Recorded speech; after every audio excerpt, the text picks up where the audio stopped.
All right, welcome back. And Chief, thanks for hanging out with us. You're welcome. So before becoming Chief, you worked on the strategic plan for the department, which kind of was the direction of where we wanted to go. Can you tell us a little bit about that? Sure. Strategic plan for our department, very, very important. For us, the way that we look at the strategic plan is it's kind of the roadmap for us. It guides us in our decision making and in determining what our priorities are as a department. Because in this profession, you can get pulled a lot of different ways, and there are a lot of different issues in the community, a lot of different issues within the department, a lot of different areas that are all important. But without a real focus, you tend to not dedicate the resources, time, and effort that you need to the areas that are most important. So this whole process we went through about 1.5 to 2 years ago. It was a very comprehensive effort that involved internal interviews with all of our employees. It involved a significant amount of external stakeholder interviews, so business community, the neighborhoods, different entities within our community to talk about what they expect out of the police department. So we talked to our own employees and to the community, and what was important to our own employees, what's important to the community. And from that, we were able to identify basically a new mission, vision, and values for our agency, which is very important, especially our core values of honor, professionalism, and integrity. Those are qualities that we expect all of our employees to possess and to exhibit on a daily basis in all of their interactions. But also very important, we identified our 4 strategic initiatives, which are kind of those 4 areas that we're going to focus our time, effort, and resources on as a department moving forward over the next 5 years. So that actually leads into another great question, is that moving forward, what is the primary focus going to be for the department? Yeah. Well, again, I think that you have to narrow that down because there are so many issues within the communities today that are important, but we really have to focus. And so I think for us, crime reduction and quality of life. I mean, those are the 2 most important elements, I think, for us as a department moving forward. So it lends to our mission of enhancing quality of life in our neighborhoods by developing partnerships with our community and reducing crime. And so those are going to be the primary focus for our agency moving forward. Okay. When you talk about mission, vision, and values, what type of attributes in your mind make up a good officer? Well, I think today, the police officer today is different from the police officer 20, 30 years ago. And I think that being a problem solver is very, very important today as a police officer.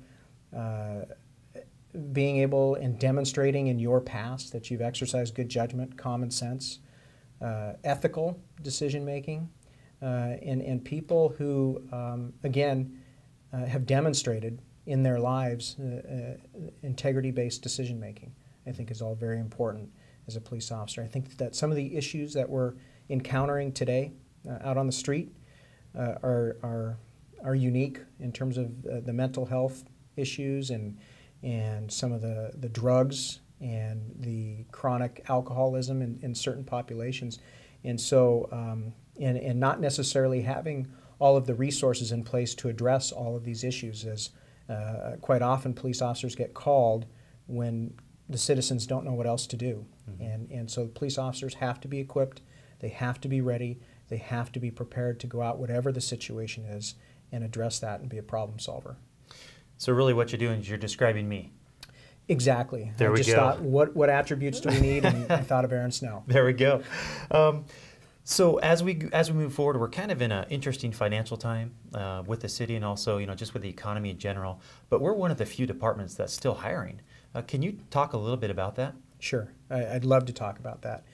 Right now the Everett Police Department, I believe, is the best police department in the state of Washington. And I think that we have some of the greatest people here working in our department. But we are short on officers right now. And the reason why we're short on officers right now is because we have high standards, and we're not compromising our standards in order to fill vacancies. So we have high standards. We're going to maintain those high standards because the community deserves to have a high-quality police force. And so right now we do have several vacancies as a result of retirements and just regular attrition.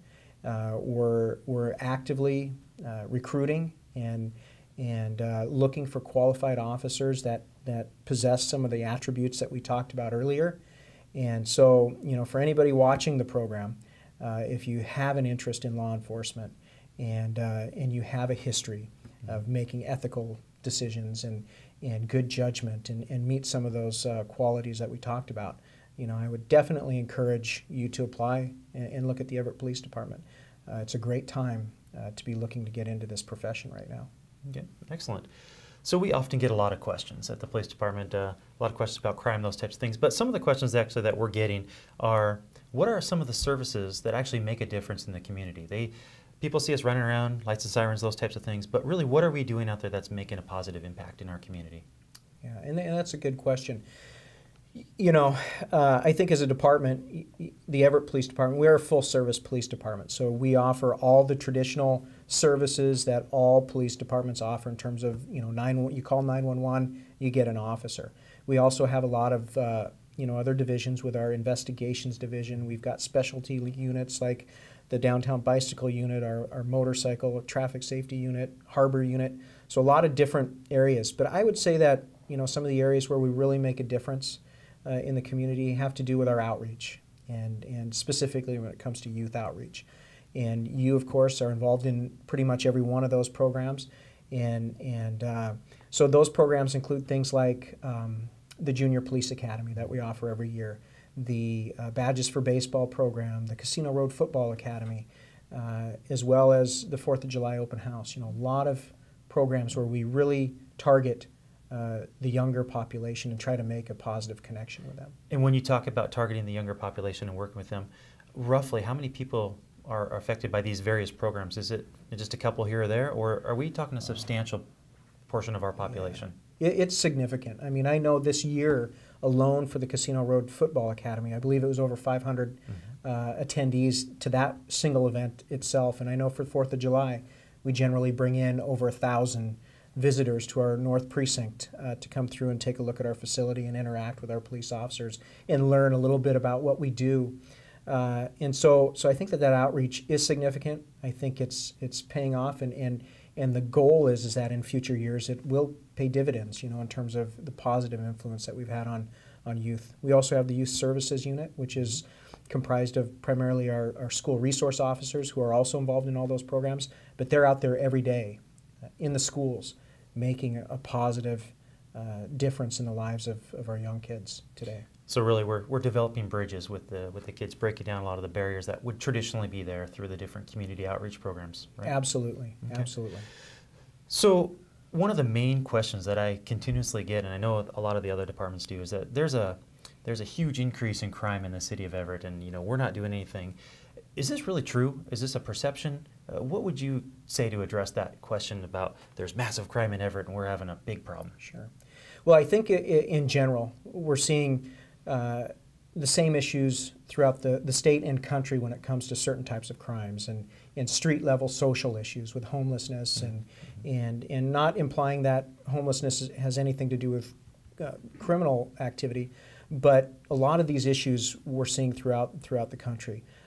Recently, I did a pretty thorough and in-depth analysis of our crime statistics, and I presented it to City Council. And one of the things I learned as a result of that analysis was when looking at all of the neighborhoods within the city of Everett, 19 different neighborhoods, and looking back at a 5-year trend.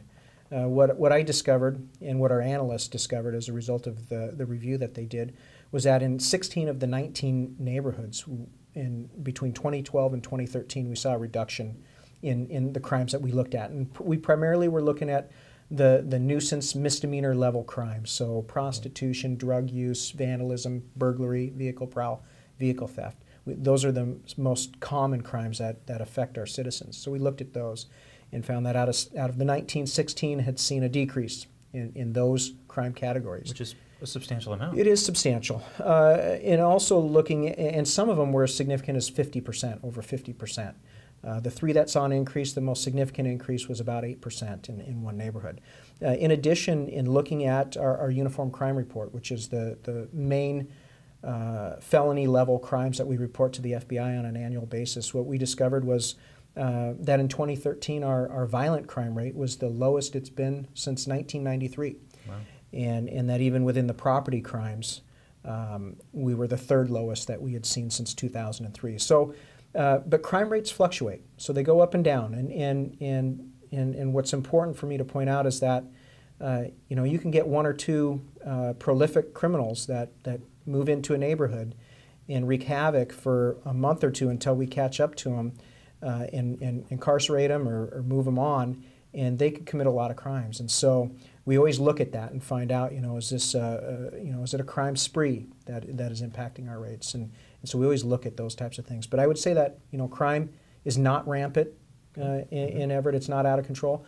But as police chief, it's absolutely something that I think we need to be focusing on all the time, reducing crime. So if we reduce it in 2013, I want to reduce it in 2014, and I want to continue to reduce it. So truly it is more of a perception of crime. We are working on the problem as a community, and we're going to continue looking forward continuously onward. Absolutely, and as I said with our mission, working in partnership to reduce crime and enhance quality of life in our neighborhoods. You mentioned it, the partnership is key, and that is something that we're going to be focusing on as a department, is that partnership. It means it's a two-way street. It means that the community, when we provide them that crime prevention information, they need to listen to that, and they need to take steps, reasonable steps, to reduce the likelihood of being a victim of crime. Excellent. Just have one final question for you. When you were selecting you deputy chief, how come I wasn't selected? Aaron, I think we're going to save that for the next episode. Excellent, will do. Chief, thank you so much for your time. Thank you guys for joining us. We will be doing this on a quarterly basis, so if you have questions, comments, or concerns, let us know. Again, this is Officer Aaron Snell with the Everett Police Department. Thank you for joining us.